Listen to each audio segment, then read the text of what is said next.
Bienvenue sur Sculpture mentale, où nous plongeons profondément dans les mystères de l'esprit humain.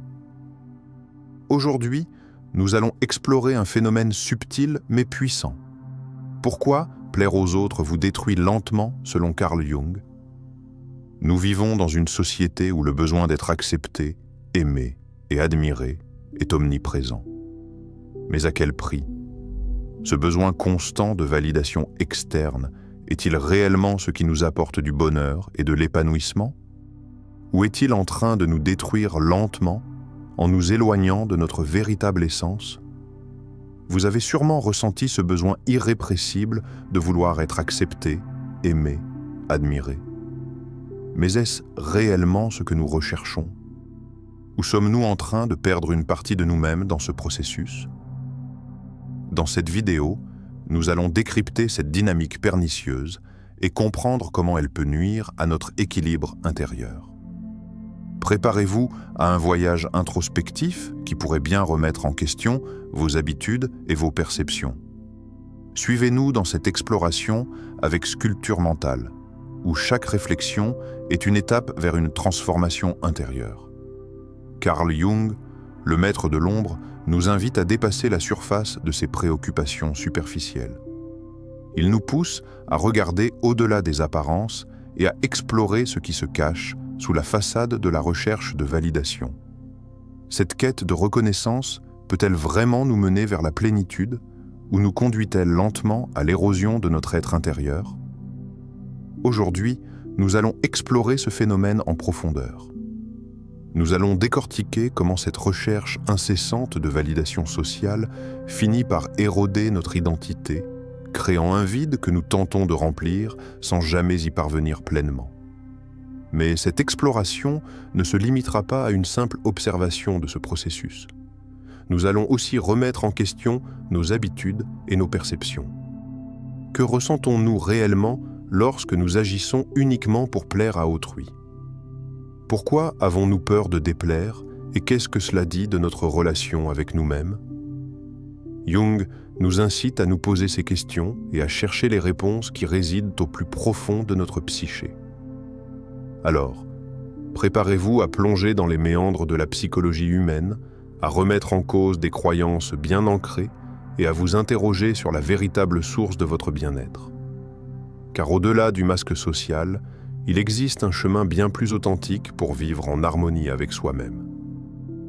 Dans cette exploration, nous nous interrogerons: sommes-nous réellement libres lorsque nous cherchons constamment à plaire aux autres? Ou bien nous condamnons-nous à vivre dans un monde où notre identité dépend uniquement du regard d'autrui? Ces questions, bien plus profondes qu'elles ne le paraissent, vont remettre en lumière des mécanismes psychologiques insidieux auxquels nous avons tous été confrontés à un moment ou à un autre.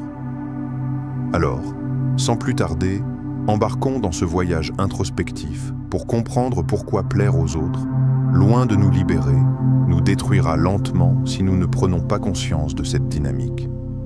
La quête de validation externe. L'âme qui désire plaire aux autres se condamne à une vie de servitude sous le joug de ses propres peurs. Lorsque nous cherchons constamment à plaire aux autres, nous entrons dans un cercle vicieux.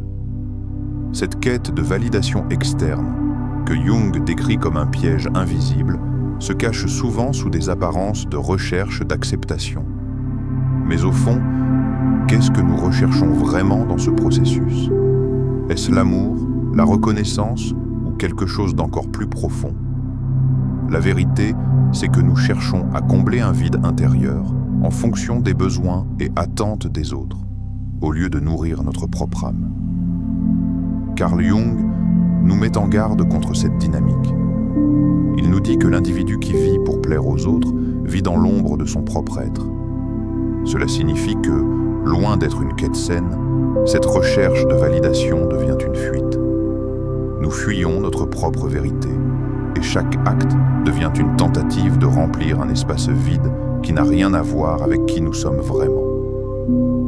Au lieu d'agir selon nos propres valeurs et convictions, nous commençons à nous adapter aux attentes extérieures. Cela nous amène à perdre de vue notre propre essence. Le plus insidieux dans cette quête, c'est qu'elle est souvent déguisée sous la forme d'une volonté d'être aimé, apprécié ou reconnu. Nous croyons que si nous obtenons l'acceptation des autres, nous serons comblés. Mais au lieu de cela, nous nous épuisons à essayer de remplir un vide qui, paradoxalement, ne pourra jamais être comblé par des sources externes. En cherchant constamment à plaire, nous nous écartons de ce qui est véritablement important, notre propre identité. Mais qu'arrive-t-il lorsque cette quête devient le moteur de nos actions? Lorsqu'elle détermine chaque choix que nous faisons, chaque geste que nous posons, chaque mot que nous prononçons? Nous ne faisons plus les choses pour nous-mêmes, mais uniquement pour ceux qui nous entourent. Et à ce moment-là, nous abandonnons notre pouvoir personnel. Nous devenons spectateurs de notre propre vie, réduits à une série d'actes conçus uniquement pour l'approbation des autres. C'est là que le danger se trouve. Car plus nous vivons pour satisfaire les attentes d'autrui, plus nous nous éloignons de notre propre vérité. À chaque fois que nous agissons uniquement pour plaire à quelqu'un, nous abandonnons une part de nous-mêmes. Au fur et à mesure, nous devenons étrangers à nous-mêmes. Chaque geste, chaque action devient une tentative désespérée d'atteindre une reconnaissance extérieure, mais à quel prix? Nos valeurs profondes sont reléguées au second plan et notre authenticité se perd. Prenons un moment pour réfléchir à cela. Combien de fois avez-vous fait quelque chose simplement parce que vous saviez que cela plairait à quelqu'un d'autre? Combien de fois avez-vous mis de côté vos désirs et vos convictions juste pour obtenir une forme de validation? C'est une situation que nous vivons tous à un moment donné, souvent sans en être conscients.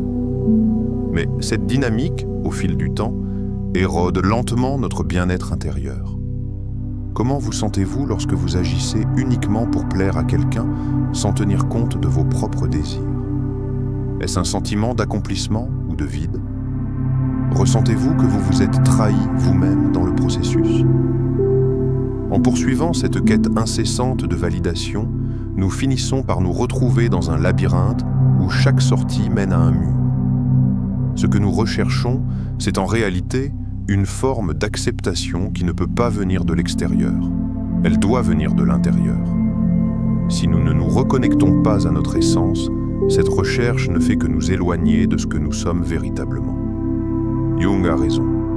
Chercher à plaire aux autres peut nous conduire à une vie de servitude, où notre propre identité est effacée au profit de la volonté des autres. Et c'est là que le véritable danger réside, dans cette perte de soi. L'illusion de l'acceptation, placer la valeur de soi dans les mains des autres, c'est comme placer un miroir entre vous et votre âme. Dans un monde où l'image et la reconnaissance sociale règnent en maître, l'illusion de l'acceptation devient un piège dans lequel nous tombons tous, consciemment ou non. Carl Jung, avec sa sagesse profonde, ne se contente pas de décrire les effets de cette quête incessante de validation. Il la déconstruit et nous pousse à réfléchir à ce qui se cache derrière ce besoin fondamental de plaire. À travers l'optique de la philosophie, il nous invite à voir cette quête sous un autre jour. L'acceptation externe est une illusion, une fausse promesse qui, au lieu de nous enrichir, ne fait que creuser un vide intérieur. Lorsqu'on place la valeur de soi dans les mains des autres, ce n'est pas simplement un acte de dépendance émotionnelle, c'est une véritable abdication de soi. Cette dynamique crée un fossé entre qui nous sommes réellement et la version de nous que nous projetons au monde. L'acceptation sociale, si recherchée, devient alors une façade fragile qui ne peut en aucun cas nourrir nos besoins profonds. Ce qui est véritablement essentiel pour notre bien-être intérieur n'est pas ce que les autres pensent de nous, mais ce que nous pensons de nous-mêmes. La vraie liberté réside dans l'acceptation inconditionnelle de soi, sans dépendre des regards extérieurs. Jung nous met en garde contre cette dépendance, car elle nous transforme en marionnettes des attentes sociales. L'illusion de cette validation extérieure fait de nous des personnes déconnectées de nos véritables désirs, de nos besoins essentiels. Plutôt que de cultiver une vie enracinée dans notre propre vérité, nous nous efforçons de jouer un rôle, de répondre à un scénario écrit par d'autres. nous sacrifions notre authenticité sur l'autel des attentes sociales, espérant que l'acceptation que nous recherchons nous apportera paix et bonheur. Mais qu'en est-il vraiment? La société moderne nous pousse à construire des vies qui semblent réussir aux yeux des autres. Nous comparons nos vies à celles des autres, nous mesurons notre succès à travers des critères imposés. À force de jouer ce jeu, à force de chercher à répondre à ces attentes constamment mouvantes, nous oublions de nous poser cette question fondamentale. Qui suis-je vraiment au-delà de ce que les autres attendent de moi? Et la réponse à cette question, bien souvent, nous échappe. Le plus grand piège réside dans le fait que nous nous perdons dans un monde qui n'est pas le nôtre. Un monde façonné par des normes qui nous sont étrangères. Un monde dans lequel nous jouons des rôles qui ne sont pas les nôtres. Cela crée un vide intérieur. Un vide que nous tentons de combler par des comportements de plus en plus insensés et déconnectés de notre véritable nature. Nous recherchons une reconnaissance extérieure, mais cette quête est une course sans fin. Nous croyons que la validation des autres remplira ce vide, mais il est sans fond. Plus nous recherchons l'approbation, plus nous nous éloignons de nous-mêmes. Ce vide est un reflet de l'absence de connexion avec notre propre identité, un reflet de la perte de notre essence dans un monde de jugement externe. Le seul moyen de ne pas être détruit par l'opinion des autres, c'est de ne pas la rechercher. Cette citation, pleine de sagesse, nous invite à comprendre que la clé de notre survie psychologique ne réside pas dans l'acquisition de l'approbation des autres, mais dans notre capacité à nous affirmer sans avoir besoin de la reconnaissance extérieure. L'indépendance émotionnelle et mentale vient de l'acceptation de soi, et non de l'acquiescement aux attentes sociales. Car au fond, n'est-ce pas cette quête de validation extérieure qui nous tue lentement? N'est-ce pas cette soumission au regard et jugement d'autrui qui nous érode de l'intérieur? Tant que nous cherchons à plaire, tant que nous plaçons notre valeur dans les mains des autres, nous continuerons à nous éloigner de notre vrai soi. L'illusion de l'acceptation n'est qu'un miroir déformant. C'est en cessant de le regarder que nous pourrons enfin voir clairement qui nous sommes vraiment. Le processus de destruction interne. Ce que vous aimez n'est pas toujours ce que vous êtes. Vous devenez ce que vous craignez de perdre. Du point de vue psychologique, la recherche de validation devient un processus insidieux, un engrenage silencieux qui ronge progressivement notre identité. Ce processus ne se limite pas simplement à l'obtention de compliments ou de reconnaissance sociale. Il érode lentement mais sûrement notre essence, notre capacité à nous connecter profondément avec qui nous sommes réellement. Jung, avec sa vision pénétrante de l'âme humaine, nous explique que l'individu qui vit pour plaire à autrui se perd dans la projection de ce qu'il pense que les autres attendent de lui. Il se perd dans un rôle qu'il joue, au détriment de sa propre vérité. Lorsque nous agissons en fonction des attentes des autres, nous perdons petit à petit l'accès à nos désirs et besoins authentiques. L'écart grandit entre le moi réel et le moi projeté. Ce fossé, créé par cette dynamique, n'est pas seulement une séparation mentale. Il devient émotionnel. Et comme tout fossé qui grandit sans être comblé, il finit par nous faire souffrir dans un silence de plus en plus profond. La quête de validation devient alors un acte inconscient de destruction intérieure. Chaque tentative pour obtenir l'approbation des autres nous éloigne davantage de notre véritable essence. Nous devenons comme des caméléons, changeant constamment pour nous adapter à l'environnement. Mais à quel prix? Nous nous transformons en quelqu'un d'autre pour satisfaire les attentes d'autrui, tout en nous éloignant de ce que nous sommes véritablement. Ce processus de destruction est insidieux. Il se cache sous le masque de la recherche d'amour, de reconnaissance et de succès. Nous pensons que la clé du bonheur réside dans la validation des autres. Mais en réalité, ce qui se cache derrière cette recherche est une fracture de plus en plus profonde. Chaque geste, chaque mot, chaque action devient une tentative désespérée de remplir un vide qui inévitablement reste insatiable. Le vide intérieur s'intensifie à mesure que nous continuons à chercher l'approbation des autres, alors même que le seul moyen de remplir ce vide réside dans une véritable connexion avec soi-même. Le fossé que Jung évoque est bien plus qu'une simple différence entre l'apparence et la réalité. Il est le lieu de l'isolement intérieur, un espace où nous perdons de vue nos véritables aspirations, nos valeurs et nos désirs. C'est dans cet espace que nous nous perdons, que nous devenons étrangers à nous-mêmes. Et plus nous cherchons à plaire, plus nous nous éloignons de notre propre réalité.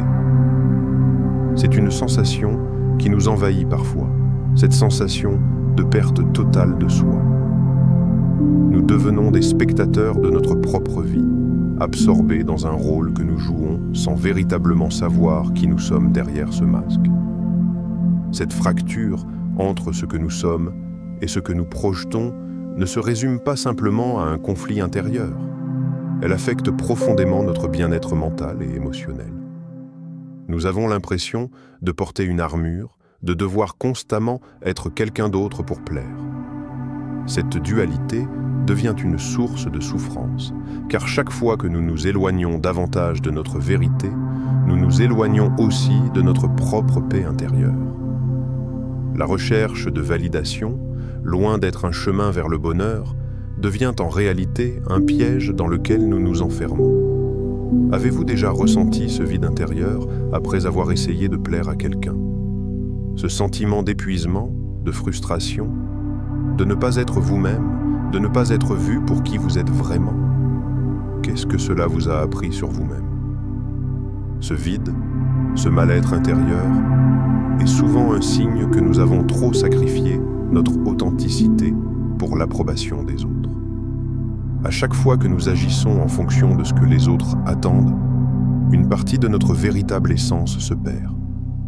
C'est un cycle de renoncement, un chemin qui nous éloigne de la paix intérieure et de l'épanouissement authentique. Ce processus de destruction ne s'arrête jamais tant que nous ne faisons pas face à ce vide et que nous ne décidons pas de revenir à nous-mêmes. Se libérer de la dépendance sociale. Le plus grand acte de courage est de se libérer de la peur du regard des autres. Pour sortir de la dépendance à l'opinion d'autrui, Jung nous propose un chemin radical, un voyage intérieur. Ce voyage consiste à se reconnecter à soi-même, à retrouver l'essence de ce que nous sommes véritablement, loin des attentes et des jugements extérieurs. Nous avons tous, à un moment ou un autre, été pris dans ce tourbillon où l'opinion des autres définit notre valeur. Mais pour nous affirmer pleinement, il est essentiel de redéfinir notre propre valeur en nous-mêmes, indépendamment du regard des autres. Cela implique de faire face à ce que nous avons longtemps ignoré ou refoulé. L'âme humaine est souvent marquée par des parts d'ombre, des aspects de nous-mêmes que nous avons appris à cacher ou à négliger pour nous conformer aux normes sociales. Mais ce processus de reconnexion nécessite un courage immense. Courage d'accepter ce que nous sommes, sans artifice, sans chercher à nous conformer à des standards qui ne sont pas les nôtres. La vraie liberté ne réside pas dans l'approbation des autres, mais dans l'acceptation de soi. Cependant, c'est là où réside la difficulté. Se libérer de cette dépendance sociale, de la peur du regard des autres, de la crainte de l'échec ou de la critique, n'est pas une tâche facile. C'est un chemin semé d'embûches, car notre monde valorise les apparences et les succès externes. Mais pour pouvoir vraiment nous retrouver, pour nous reconnecter à ce que nous sommes profondément, il nous faut du courage. Ce courage de s'affirmer face à l'opinion d'autrui. Ce courage d'accepter que l'on peut ne pas plaire à tout le monde et que cela n'a aucune importance. Quand nous cessons de vivre pour satisfaire les attentes des autres, nous découvrons un espace intérieur immense, un espace où nous pouvons respirer librement, un espace où nous sommes enfin en paix avec nous-mêmes. L'enjeu ici est de ne plus chercher à combler le vide intérieur par l'admiration ou la reconnaissance des autres, mais cela demande une profonde transformation. Une transformation qui nous invite à regarder en nous à accepter nos défauts et nos faiblesses, à nous aimer sans condition. La plus grande peur n'est pas celle de l'échec, mais de la vérité que nous ignorons sur nous-mêmes. Cette citation de Jung nous rappelle que la véritable peur ne réside pas dans ce que nous pourrions perdre aux yeux des autres, mais dans la peur de découvrir qui nous sommes vraiment. Cette vérité intérieure est la clé de notre liberté. La plus grande transformation que nous puissions vivre est celle qui nous permet d'accepter notre authenticité, sans crainte ni honte. Car au fond, n'est-ce pas cette authenticité qui nous rend réellement puissants, réellement libres? Avez-vous déjà ressenti la puissance qui réside dans l'acceptation totale de vous-même sans chercher à plaire à qui que ce soit? Que vous reste-t-il lorsque vous vous libérez de la peur du jugement des autres? Pour connaître l'autre, il faut d'abord se connaître soi-même. C'est la seule véritable liberté. À travers cette exploration de la psychologie humaine, il devient évident que la quête de plaire aux autres, loin de nous apporter une satisfaction durable, peut être dévastatrice pour notre équilibre intérieur. Nous avons tous, à un moment ou à un autre, sacrifié notre authenticité sur l'autel des attentes sociales. Mais Jung nous enseigne qu'il n'y a pas de véritable liberté sans une profonde connaissance de soi. Cette quête de validation extérieure, cette dépendance à l'opinion d'autrui, est une forme de servitude qui nous éloigne de notre véritable être. La véritable transformation commence lorsque nous cessons de chercher la validation des autres et que nous choisissons de nous apprécier pour ce que nous sommes réellement. Cela ne signifie pas ignorer les autres ou vivre dans l'isolement, mais plutôt développer une autonomie émotionnelle et mentale. C'est une résistance contre la superficialité et la consommation incessante des images imposées par la société. Pour Jung, la véritable liberté réside dans notre capacité à nous libérer de la peur du jugement et à embrasser notre authenticité sans crainte de l'opinion des autres. Ce chemin vers l'indépendance personnelle est un acte de résistance. Résistance à la pression sociale, résistance à l'illusion de la perfection. C'est un chemin qui nécessite du courage, mais qui mène à une forme de liberté intérieure que peu de gens expérimentent. Que ressentiriez-vous si vous cessiez de chercher la validation des autres et que vous commenciez à vous donner à vous-même ce que vous attendez des autres? Accepteriez-vous enfin d'être pleinement vous-même sans chercher à jouer un rôle? Si vous avez trouvé cette exploration utile, profonde et éclairante, je vous invite à prendre un moment pour réfléchir à ce que vous venez d'apprendre. La recherche de validation extérieure ne mène à rien d'autre qu'à la perte de soi-même. Aujourd'hui, faites le choix de commencer ce voyage intérieur, ce chemin vers l'authenticité. Si vous vous sentez prêt à vous libérer des attentes des autres et à embrasser pleinement qui vous êtes, abonnez-vous à notre chaîne Sculpture Mentale pour ne pas manquer nos prochaines vidéos sur la psychologie humaine, le développement personnel et la quête de liberté intérieure. Partagez vos réflexions dans les commentaires ci-dessous. Comment commencez-vous à vous reconnecter à vous-même et à vous affirmer sans peur? Et surtout, rappelez-vous, la plus grande liberté commence par l'acceptation de soi. Prenez ce premier pas pour vous.